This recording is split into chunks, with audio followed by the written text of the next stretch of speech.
ఆకాశానికి నిత్యనేసెటోడా అరికాళ్ళే ఆయుధమైనోడా కల్లును కనుగొన్న శాస్త్రజ్ఞుడా తల్లి ఎల్లమ్మకు వారసుడా తాటి చెట్టును మొక్కి తల్లంటావు ఈ తవనమే నీ ఇల్లంటావు మొగు ముత్తాదులే రెండు కళ్ళంటావు నీ వృత్తి కత్తిసామే గౌడన్న ప్రాణంతో చెలగాటమే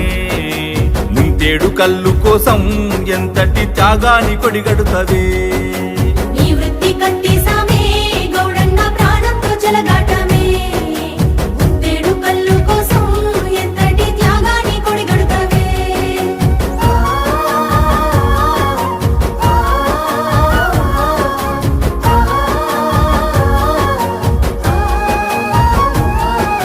తాత ముత్తాతల కాలం నుండి వారసత్వమై వచ్చిన కొలువు శ్రమను నమ్మే గీత వృత్తిదారుడా లేనే